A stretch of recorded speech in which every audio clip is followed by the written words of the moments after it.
Hello guys, welcome back to our YouTube channel Garuda Highlights and this is going to the second video for process chart describing series। ठीक है, तो आज हम लोग क्या करने वाले हैं, पर्पस डिस्कस करेंगे। एक स्पेसिफिक ही 2-3-4 वोकैबुलरीज होती हैं जैसे बाय टू करके, तो वो हम लोग किस लिए यूज़ करते हैं, वो हम लोग यूज़ करते हैं जब भी किसी चीज़ का पर्पस बताना हो। ठीक है, तो उसके बारे में totally on the basis of that purpose we are going to describe that video. Now देखो, purpose, let's first discuss the definition and then we will discuss the various vocabularies for that. For example कि हम लोगों ने क्या करना है, आप लोगों को मिल्क शेक बनाना है, बनाना शेक बनाना है। Now we are using the mixie, है ना, हम लोग मिक्सी का घरों में यूज़ करते हैं। तो जब हम लोग बना रहे होते हैं तो उसका पर्पज़ क्या हो गया for that particular machine. The purpose of that machine is to blend everything. वो को ब्लेंडिंग के लिए हम लोग यूज़ करते हैं। ब्लेंडर भी एक आता है, एक मशीन आती है, ठीक है, वो पर्पज़ के लिए होता है, कुछ ना कुछ उसका कुछ मकसद होता है। तो उसी मकसद, उसी पर्पज़ को हम लोग क्या करेंगे, आज डिस्क्राइब करने की कोशिश करेंगे प्रोसेस चार्ट में। क्योंकि in a process chart we have several steps and for that several steps there are several machines, there are several steps, जहाँ पर क्या होता है, कुछ ना कुछ डिस्क्राइब कर रखा होता है, but we have that purpose for that particular machine. For example, जैसे कि when you need to report the means और tools use to perform a stage, avoid using by. तो हमेशा हमें बाय का यूज़ नहीं करना। मैं बोलता हूँ कि देखो बाय तो है, लेकिन हमेशा थोड़ी ना यूज़ कर पाएंगे। फॉर एग्जाम्पल, अगर मैं बोल दूँ कि भाई द जूसर मशीन, अगर बोल दें कि भाई हाँ ठीक है, ये मिल्क शेक बनाया गया है बाय जूसर मशीन। अगर आप लोगों को अभी ये बताना हो कि भाई बनाना शेक बनाया है, तो भी आप जूसर मशीन लिखोगे, by juicer machine, by juicer machine, हमेशा बाय बाय लिखना तो रिपीटेशन हो गया। अगर जब हम लोग बात करते हैं कि रिपीटेशन, तो हम लोग यही बोलते हैं ना सारे के सारे कि भाई अवॉइड करो रिपीटेशन, जितना हो सकता है उतना रिपीटेशन अवॉइड करो। तो वो जो टूल्स हैं उनके पर्पज़ को बताने के लिए हमेशा बाय का यूज़ नहीं करना। उसके लिए वी हैव 2 और 3 डिफरेंट वोकैबुलरीज, जिनका हम क्या करेंगे, वन बाय वन एग्जाम्पल के रूप में उनको समझने की कोशिश करेंगे। ठीक है, देखो, four tools, if it is done, इसको using, through, the use of बोल सकते हैं। नेक्स्ट है four method, it is done, through और बाय बोल सकते हैं हम लोग। इज यूज टू, कि भाई ये चीज़ यूज़ करी गई थी, एक यूज टू होता है। देखो, यूज टू 2 तरीके से होता है, हम लोग पहले बताता हूँ, कन्फ्यूजन ना रही। एक तो हम लोग यूज टू पास्ट को डिस्क्राइब करने के लिए भी कर देते हैं। जैसे for example, I use to dance, मैं डांस करा करता था। आई यूज टू वर्क, मैं वर्क करा करता था। आई यूज टू टीच, मैं पढ़ाता था। आई यूज टू रन, मैं भागा करता था। ठीक है, आई यूज टू स्विम, मैं स्विम करा करता था। तो ये जब हम लोग बात करते हैं कि कोई चीज़ किसी पास्ट में होने की, तब यूज टू होता है। एक यूज टू होता है टूल्स के लिए, कि भाई ये चीज़ यूज टू, कि यूज करी गई है, यूज करी गई है किसके लिए, वो आ गया टू। और इज किसको रिप्रेजेंट करेगा, उस टूल को रिप्रेजेंट करेगा। ठीक है, देखो एग्जाम्पल के रूप में देखते हैं, अच्छे समझ में आएगा। ये हो गया अपने पास है, 2-3 देख लेते हैं। उसके बाद आता है द रोल ऑफ समथिंग। भी उस टूल का रूल क्या है, रोल क्या है इज टू करने के लिए। The dash is prevent, stops, protect. देखो अभी देखो भाई, मान के चलते हैं कि हम लोगों ने फर्टिलाइजर्स का इस्तेमाल करा। जब हम लोग बोलते हैं कि हमने फर्टिलाइजर्स का इस्तेमाल करा, तो फर्टिलाइजर्स में क्या है, फर्टिलाइजर्स में हम लोग ये थोड़ी बोल देंगे कि फर्टिलाइजर इज यूज टू, या फिर that is done bye something. हम लोग ये भी तो बोल सकते हैं ना कि fertilizer is used to prevent, या स्टॉप, या टू प्रोटेक्ट, या अवॉइड द फर्दर जो भी उसको डैमेज होने वाला है, या उसको प्रोटेक्ट करने के लिए बोल सकते हैं। हो गया ना। अब जब कोई चीज़ हम लोग बोल दें कि कोई चीज़ किसी को स्मूथ कर रही है, तो हम वहाँ पे बाय बाय थोड़ी लिखेंगे बार बार, तो यहाँ भी लिख सकते हैं ना, the dash is use to allow the smooth running of something. जैसे फॉर एग्जांपल, हम लोग ऑयल का यूज़ कर लेते हैं कई बार मशीनों में। The oil is use to allow to run machine very smoothly. तो इस प्रकार से हम लोग क्या होता है कि there are different things and every time, at every step or the every stage, we have to use a different vocabularies to teach or to tell everything। ठीक है, उसको डिस्क्राइब करने के लिए सेम चीज़ें नहीं यूज़ करनी, ये हमेशा ध्यान रखना। देखो, हम क्या करते हैं, इस पर्टिकुलर एक स्मैशिंग एक वोकैबुलरी है ना। स्मैशिंग का मतलब होता है कि चीज़ को जोर जोर से स्मैश कर देना, तोड़ देना। ठीक है, उसको हम लोग स्मैशिंग बोलते हैं। जैसे अखरोट को स्मैश करके फिर खाते हैं। तो यहीं पर देख लेते हैं। इसके लिए वोकैबुलरी देखो, हम लोग इस्तेमाल करेंगे बाय, यूजिंग, थ्रो, ऑफ, और फॉर मेथड, थ्रो और बाय। यहाँ पे देखो, the extraction of olive paste. Olive paste का जो एक्सट्रैक्शन, मतलब उसको बाहर निकाला जाता है फ्रॉम ओलिव स्टोन्स। ठीक है, from olive stone is done using smashing machine. तो भाई ओलिव जो स्टोन्स हैं, जो ओलिव, अगर मैंने स्टोन लिख रहा गलती से तो आई डोंट नो। ओलिव वैसे क्या होता है, एक फ्रूट होता है ओलिव, ठीक है, वहाँ से क्या निकलती है, ऑयल निकलता है। तो हमने क्या लिख दिया कि is done using.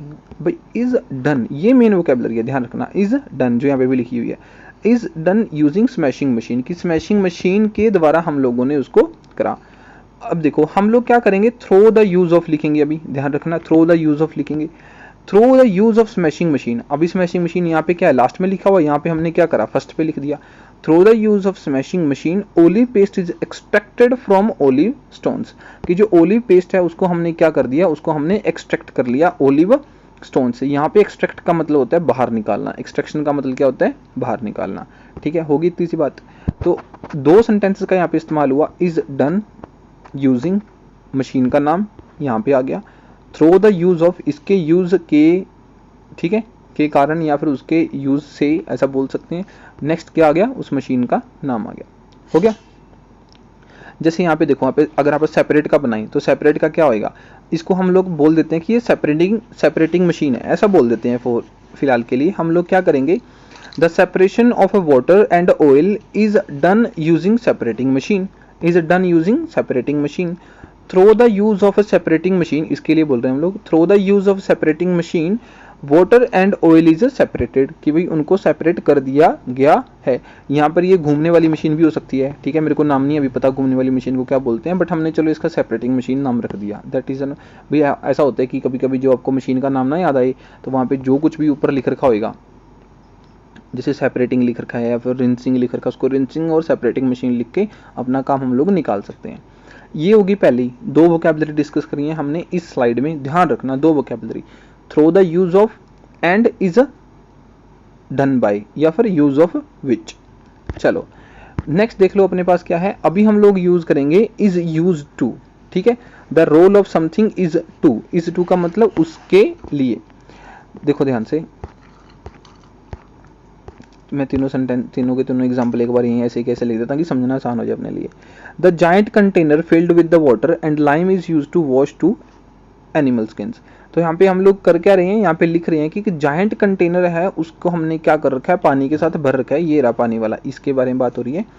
Is use to, उसका यूज हम लोग किसके लिए करते हैं, उसका यूज हम लोग करते हैं ताकि हम एनिमल स्किन को क्या कर सकें, वॉश कर सकें, धो सकें।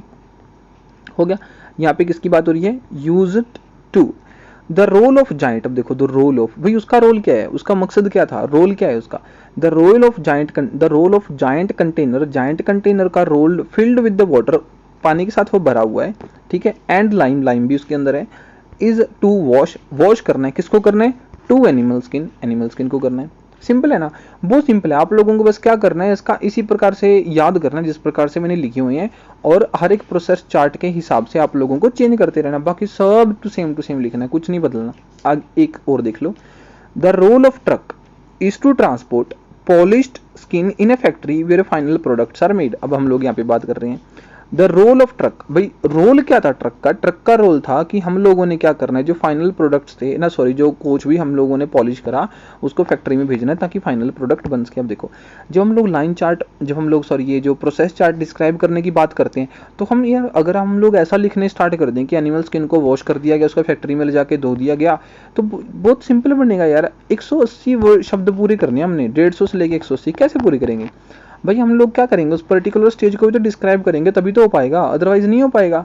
पूरे जब आप लोग वर्ड लिमिट नहीं पूरे करोगे तो आप लोगों को बैंड नहीं मिलेंगे, नंबर्स नहीं देगा एग्जामिनर। तो सिर्फ उसी चीज को पूरा करने के लिए, शब्दों को पूरा करने के लिए हम लोग क्या करते हैं, एक पर्टिकुलर मशीन का, एक पर्टिकुलर टूल का, उसका इस्तेमाल किस प्रकार से करा जाता है या कैसे करा जाता है वो डिस्क्राइब करने की हमेशा कोशिश करते हैं। ये बात है, ठीक है भाई। आगे देख लेते हैं नेक्स्ट। उसके बाद हमारे मेरे ख्याल से हाँ ये होने वाली है, लास्ट स्लाइड होने वाली है इसी की। इसमें आता है प्रिवेंशन, प्रोटेक्शन और अवॉइडेंस। प्रिवेंशन हो गया रोकना, स्टॉप हो गया रोकना, प्रोटेक्ट हो गया किसी चीज़ से बचाना, और अवॉइड होता है कि हम क्या करें, उस पूरी की पूरी चीज़ को अवॉइड कर दें, मतलब उससे दरकिनार कर लें एक चीज़ को, ठीक है, उसको बोलते हैं avoid. For example, prevention means when extra process is used to avoid damage to product like apple is coated with the chemical. अगर हम एप्पल को क्या कर दें, कोटेड मतलब उसके ऊपर उसका परत चढ़ा दें केमिकल्स की, तो हम उसको अवॉइड कर देते हैं, भाई उस पर कीड़े नहीं लगते, ठीक है, फिर खराब नहीं होता, इस प्रकार से।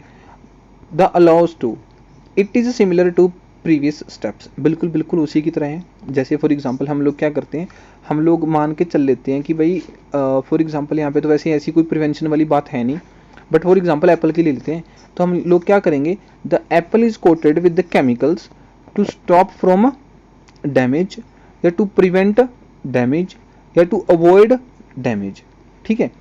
फर्टिलाइजर्स आर यूज्ड, ठीक है, फर्टिलाइजर यूज्ड इन अ, हम लोग किसकी बात कर लेते हैं, चावलों की बात कर लेते हैं, चलो है ना, ये किसी भी फसल की बात कर लें, क्रॉप की बात कर लें, सिंपल सिंपल कोई भी क्रॉप हो सकती है। तो हम क्या करेंगे, fertiliser is used in a crops to protect it from a mosquitoes, या to protect it from a flies, की भी मक्खियों से बचाने के लिए, उसकी प्रोटेक्शन के लिए हम लोग करते हैं, या टू अवॉइड फ्लाइज, की हम लोग क्या करते हैं, फ्लाइज को अवॉइड करते हैं। देखो तो मेरे ख्याल से तो यार ये बहुत सिंपल था, ठीक है, इसको प्रिवेंशन, प्रोटेक्शन और अवॉइडेंस के रूप में आप लोग याद कर सकते हो। और हर एक स्टेप का आपको क्या करना पड़ता है, पर्पस बताओ यार। अगर आप लोगों की वर्ड लिमिट नहीं ना पूरी हो रही तो उस चीज़ के पर्पस को बताओ, प्लीज़ बताओ। पर्पस बताने के बाद ही हम लोग अच्छी खासी वर्ड लिमिट तक पहुंच सकेंगे, तभी आप लोगों को अच्छे खासे बैंड मिलेंगे। नहीं तो प्रोसेस चार्ट में, मैप चार्ट में बैंड लेना बहुत मुश्किल हो जाता है कभी कभी, ठीक है। इन वोकैबुलरीज को याद करो अच्छे से, ठीक है, हर एक को याद करो बहुत अच्छे से आप लोगों को। ये is to, the role of, इनका स्क्रीनशॉट लेते रहना, ठीक है, जब जब आप लोगों को लगे कि मैं स्क्रीनशॉट ले लेना चाहिए, बाद में इनके नोट्स बनाओ अच्छे से और उनको याद करो। तो मेरे ख्याल से आज की वीडियो में तो इतना ही था अपने पास, ठीक है, पर्पस हम लोगों ने डिस्कस कराए, उसके अलावा तो कुछ नहीं था। तो अगर आप लोगों को वीडियो अच्छी लगी हो तो प्लीज़ इसको, चैनल को सब्सक्राइब करो, वीडियो को शेयर करो और बेल आइकन दबाओ ताकि आपको आने वाले वीडियोस के नोटिफिकेशन मिलते रहें। इसी के साथ आप लोगों को मिलते हैं नेक्स्ट वीडियो में, तब तक के लिए टेक केयर, बाय बाय।